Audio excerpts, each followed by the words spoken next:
Thanks everyone, this is a great turnout. We've had this discussion with a few of you starting out. We've been trying to spread out our annual meetings a little bit geographically. We had our first in Earltown, then one in Middle River and one here, as Jerry said. I think right now we need to give a gold star shareholder attendance record to Jane Hunter, who's made it to all of them. She's done exceptionally well, and tip of the hat to you for that. But we've got a lot of shareholders in this Lunenburg County, Annapolis County area, which isn't all that surprising given the environmental consciousness and awareness of some of the communities in these counties, similar to the Tatum-Gush area, Jane, where you're from. It's just one of those hot spots of awareness, I'd characterize it as. But thanks for making the trip down.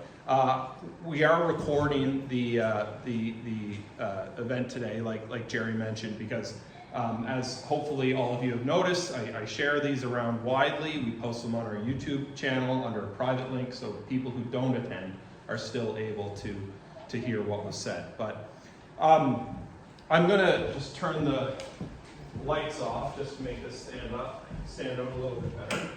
Now that we're all done the first reading portion of our day. I was going back through last year's presentation and reflecting on where we've come.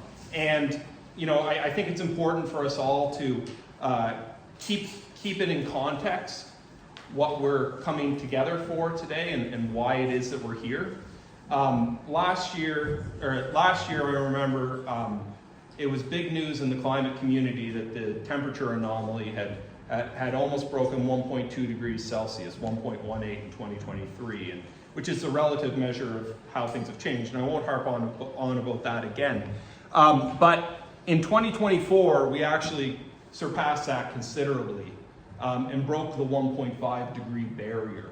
Now, it'll ebb and flow, it'll go back and forth, but the 1.5 degree barrier is what a lot of climate scientists point to as a threshold beyond which we start to have some potentially accelerating impacts of global warming happening. Now, not every year is going to break the temperature anomaly from the year before to that extent, but I thought that was something worth noting, because of course that is what we're all doing here today, in addition to the concern about the forest and making sure that rural assets are available to rural communities. It's the warming climate that we're really most concerned about, and we all have our different reasons for caring about the health of the planet. And you all probably noticed the boys in the back. They're at the front now too, but my in-laws, Bruce and Jennifer, brought my boys along, Isaac and Sawyer back there in a red and green hat, respectively. Your shareholder in-laws. Yes, my shareholder in-laws, absolutely. Thank you, Jennifer. They brought the boys along today, and I think about this stuff increasingly differently as they get older, thinking of the world that they're going to inherit and what we're leaving them with.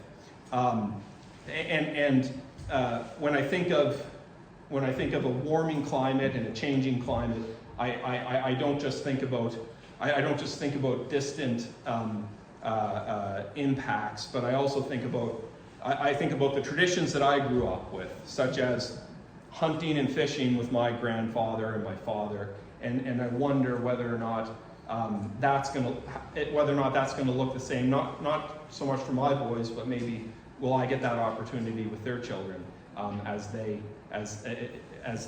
get older and have kids. I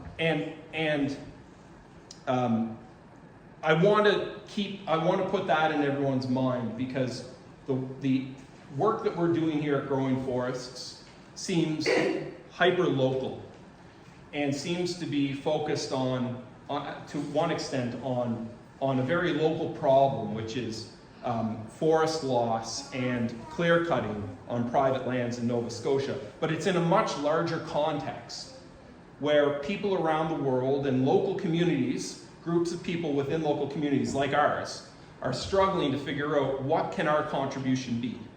How can we chip in? How can we roll our sleeves up in our corner of the world so that we can contribute to this larger effort of turning the ship, this massive juggernaut of emissions around in the next 25, 30, 75 years. And increasingly in the climate community, we hear this talk of this concept of a carbon dioxide removal gap.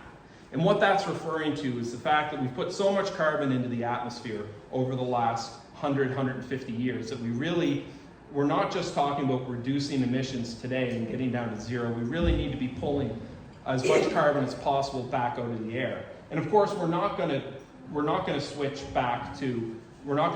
to zero emissions tomorrow. That's impossible. I drove here in my gas vehicle. Most of us did. It's inevitable that we're going to keep emitting.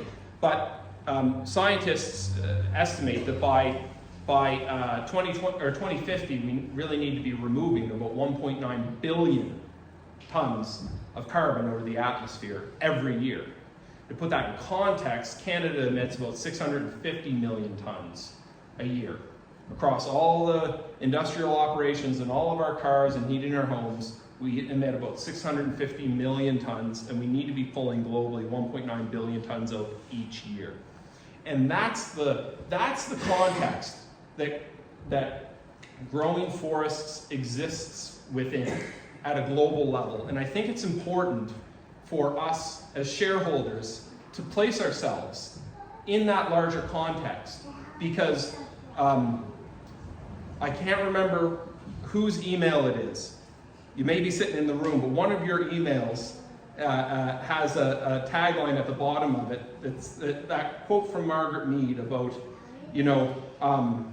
about the only thing that has ever changed the world has been a group of committed people. The quote is escaping me, but that is what we've come together to do, is to, in our own way, in our own corner, make our contribution to that 1.9 billion tons. And as much as I know that it's never a good idea to put graphs up on a presentation, I can't seem to put a presentation together without having a graph. So, what we're doing in terms of storing carbon in forests plays a very specific and strategic role in how we're going to wind down emissions and hopefully stabilize things over the next 100 years. The top of the orange line here is business as usual emissions. You can think of it at an individual level, a corporate level, or at a country level. The emissions that we expect to be emitting should we not change anything.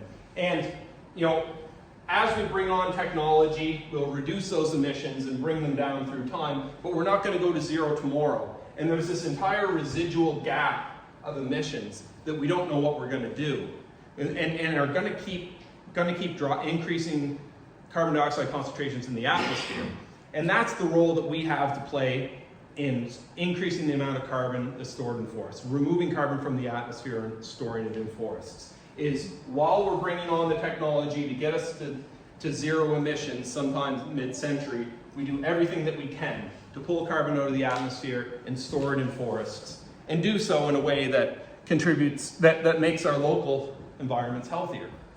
And I'm sure I don't need to tell anyone in this room about the problem of forest loss in Nova Scotia or the Maritimes in general. That's why many of you invested in growing forests, wrote a check, is because you understand just how severe the problem is, particularly on private lands that are owned by aging woodlot owners that don't have another option, don't have another place to sell their land. Global Forest Watch is a very reputable and well-known international NGO that tracks forest cover change globally. You can go on their website and find this. All the pink areas, and I show this to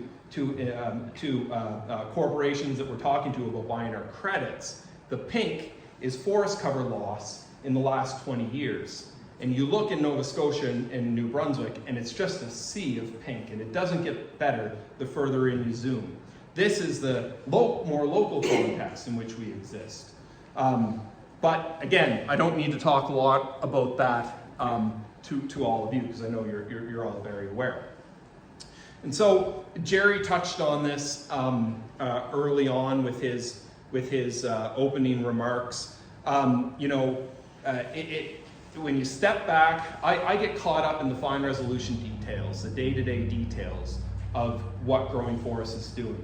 Not just the administrative work of keeping the company going, but also moving the company forward. And sometimes it helps to step back and look at it from a higher level. We've raised and we mobilized over $1.1 million from about 94 individual shareholders to go towards this mission of keeping forests from being clear cut and storing more carbon in them. And I think that's pretty remarkable. If I could rewind a few years to when we started this and say this is what we accomplished, I feel pretty good about it. 900 acres under ownership and management in 3 different counties. There's 11 different listed species that we figure transient our lands. Listed means either threatened or endangered in some way on a provincial or federal list as a species of animal that's in trouble. Think of the mainland moose, the Canada warbler, you think of the Canadian lynx. 11 species we would expect, listed species we would expect to move through these lands. 4 million cubic waters, or cubic meters of water every year get filtered and stored on the lands. Enough oxygen to supply like 140,000 people. Those are some cool stats, you know? This is what our forests do. And we estimate there's about 102,000 tons of carbon stored in those forests, if you look at the whole thing. We've generated almost $68,000 in sustainable forest management, and I'll talk a little bit more about that. A large chunk of that was from the salvage that happened after Hurricane Fiona. But in that area that was salvaged after Hurricane Fiona, this past fall we planted tens of thousands of trees in there to fill in the gaps and to boost the species diversity of those degraded old field sites that blew down. And we have the Growing Forest Carbon Project up on the Verra registry that we've been moving through auditing certification to the Verra standard, which is a major accomplishment, although not as easy to get your head wrapped around as an impressive number like 102,000 tons of carbon gets stored. But I'll touch on these a little bit more. So I'm just trying to keep an eye on time so I don't go on too long, Jerry. Yeah, I know you would. So to touch quickly on what 2024, what we focused on in 2024, the big focus, the big push, there were 2 major things, but the number 1A, as Peter would call it, was sales. I have spoken with around 200, 250, it's hard to understand, reached out to 200, 250 different companies around Canada. Of that, we had 30 one-on-one conversations that ended up on a video call or a phone call of some sort. With about a dozen of those, we got to the point where we were talking about a proposal, maybe 8 proposals went out to about 8 of those. And narrowing down, and people in sales will talk about a funnel, narrowing down what that looks like is we are now speaking to, in detail, 3 major Canadian blue chip corporations. One of which we've been in back and forth with for more than 12 months now. And we're getting into advanced stages of negotiations on long-term offtake agreements to buy credits from growing forests for on a multi-year basis, anywhere from 3 years to 8 years going forward.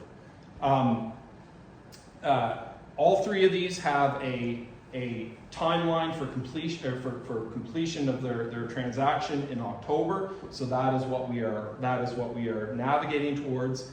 And when one or more of those does go through, there will be some well, there will be more press about that at the time. But one thing that has been interesting and surprised me is how long it's taken to get to this point with some of these companies. The sales process has taken longer than we initially thought, but we have made good strides, and we're talking to the right brands and the right companies in Canada. So we're finally getting somewhere with sales that we're expecting some results in the not too distant future. On project development last year, last year at this time we had submitted our project documents to the verifier for review. So to take a step back, with our carbon offset project, the way creating carbon offsets works is there's an independent standard that writes the rule book for how a carbon credit is created. You, as a project developer, go away and develop a set of documentation that describes how you are adhering to that standard. You then submit your documentation to the standard and hire an auditor to come in and audit you, an independent auditor to audit you according to that standard. This time last year, we began with a field audit of our books, of our project documentation. That field audit literally looked like their staff from Virginia coming up and measuring the same trees that we measured to make sure that our measurements were accurate, going through the woods and checking to the 10th of a centimeter, so to the millimeter, whether or not our measurements were accurate. The outcome of that field audit, we sailed through beautifully. So the field audit was the first component of the audit. The second is a desk audit. Once the audit is wrapped, the auditors issue a verification report, and then credits get issued into your account. We did, during the desk audit, we did encounter some delays, more delays than we had wanted. We ran into some difficulties with the contractor we were working with on growth and yield modeling. This spring, we replaced that contractor with someone here in the province, and since then, we've been able to move much more rapidly through the desk audit of our project documentation. And now we expect that sometime in mid-June, we should be completing the desk audit and submitting and having our verification report sent back to the standards for issuance of credits later this year. Project development it's not the sexy side of what we do, it's not the interesting side, the big charismatic stuff, but it's a very important piece of what we spent 2024 in the first half of this year on. Of course, we did hold another CDIF raise. We welcomed 25 new shareholders with 44 individual shareholders participating. Raised $388,600. That brought our total shareholder count up to about 94 individuals, which is great because it allows me to say to corporate buyers that almost 100, and that sounds pretty good, that we're owned by almost 100 people spread throughout the province. And finally, we undertook a bit of forest management on the gun property in Earltown. 335 acres, half of which was old field site. A big chunk of the old field site was lacked diversity, had older balsam fir, so we went through and removed about 30% of the volume out of that, and did some really interesting work, which I'm going to share with you a little bit more about in a second here. But we also used it as an opportunity to shoot an episode with Land and Sea that will be airing in the fall. So we had a piece on, we've had about half a dozen media appearances in the last year and a half. There was a Maritime Voice piece done about us back in the spring. This Land and Sea episode is expected to come out sometime in the fall. But we did I want to share this next little bit with you about some unique work that we did on the property in Earltown, because it shows you just what kind of extra effort you can make when you're really concerned about ecological forest management, managing to capture and store carbon, and you've got a revenue source coming from somewhere other than just log sales. So this is a map that shows the general area where we took about 30% of the volume of the balsam fir over the stand. And this white line is a track, is where a North Nova employee walked through the whole site. North Nova is a forest owners co-op, much like the Western Woodlot Services co-op, that has about 400 members that we belong to up there. They came to us with this idea. When Fiona happened, it blew down some yellow birch trees in the fall of 22. Well, last fall, we noticed that there was a lot of yellow birch seed on some of those blown down trees. And so what the North Nova staff did, they sent a staff in to collect a whole bunch of these cones off blown down yellow birch trees, and then walked all through the area where we cut balsam fir out of, and sprinkled seeds anywhere where there was exposed mineral soil. Now, balsam fir has a very small seed, and when it germinates, the root becomes desiccated very easily. So it needs to be laying on mineral soil for it to take root and seed in successfully. And so that's what this North Nova employee did, was walk through all this area that is basically one or two species of softwood trees because of a history of agriculture in the past, and sprinkled yellow birch seed. And now we're going to see those trees, see how well those trees take root, and it'll move that forest back towards a more natural condition, away from being a monoculture and back towards the hardwood type forest that it wants to be. And in addition, you'll see that there's a bunch of squiggly marks on the right here. Well, this was a 3-acre failed plantation.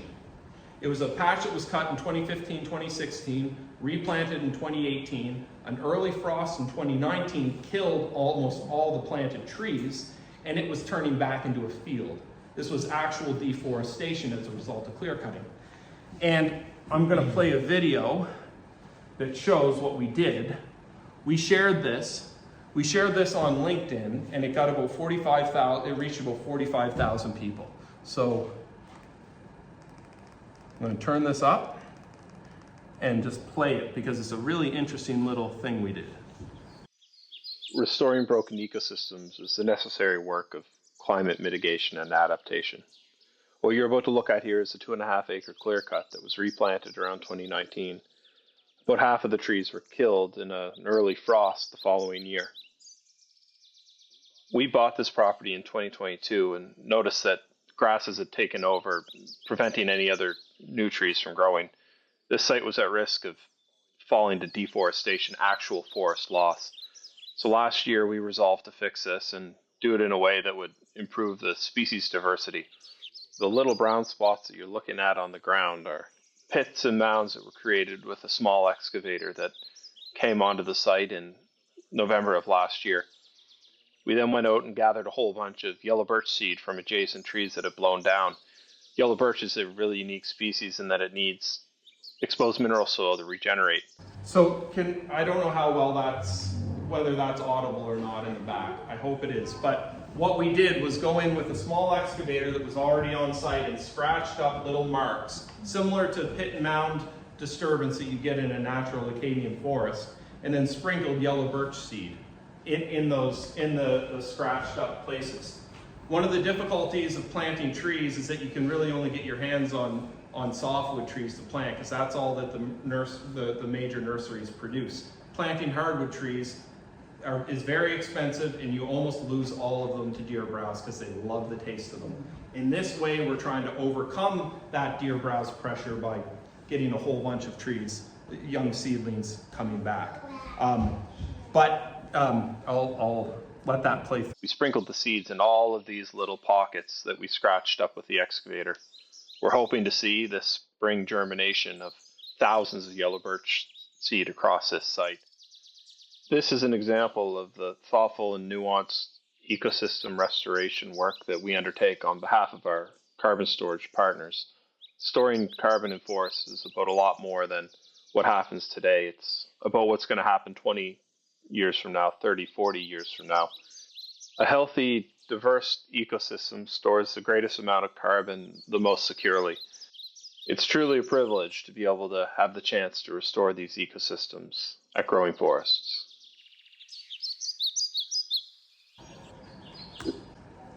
So that was one of the more fun things when I reflect on 2024 that we did, and I'm really excited. I was talking to the North Nova technician who did that I was talking to him last week. We're going to go for a walk in the woods and see how successful that is. But what we're experimenting with here is ecological restoration, something out of the box. Can we move these degraded sites back towards a more natural forest condition?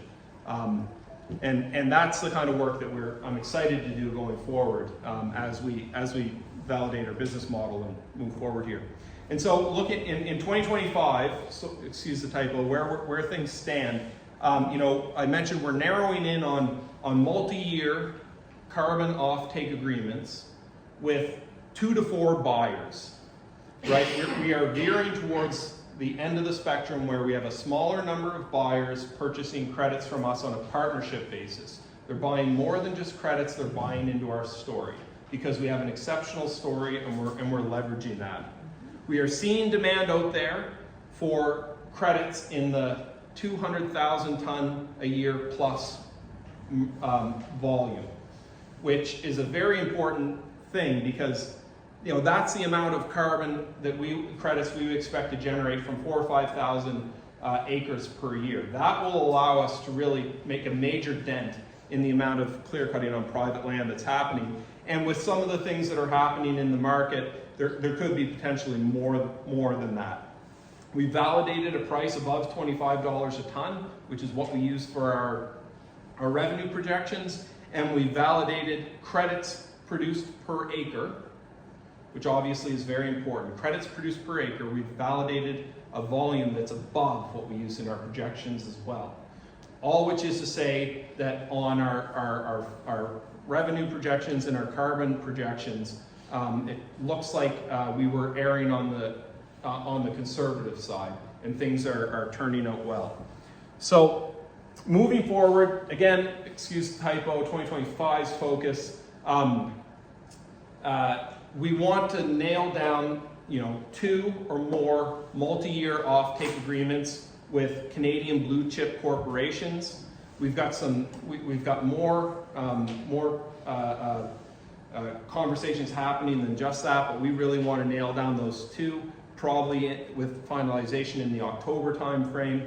We want to get on with adding 2,000 plus acres in 2025 with a pathway of getting to that 4,000 to 5,000 acre per year mark as quickly as possible, and focus on bulletproofing our credit pipeline. So I mentioned that we had some delays on account of a contractor we were using. That's been a major conversation at the level of the board, and how do we remove that as a risk going forward. And so 2025 has been a very interesting year so far. It's going to get more interesting, but I'm really looking forward to signing an offtake agreement with a buyer this year and moving on with the land that we see around us, because Jorg will tell you we've got a list of landowners, thousands of acres on a list of land that some landowners who've come to me asking me to look at their properties, I've now seen that they've been clear cut, and I want to stop seeing those properties go by. So with that, I'll turn things back to you, Jerry. Hopefully I haven't gone too long here. I'm happy to answer questions during business arising from the floor, or even better, out in the woods, because it's always better to chat out in the woods. And we are working against the BOP. I saw the probabilities increasing to 60% Great. for rain this mid-afternoon.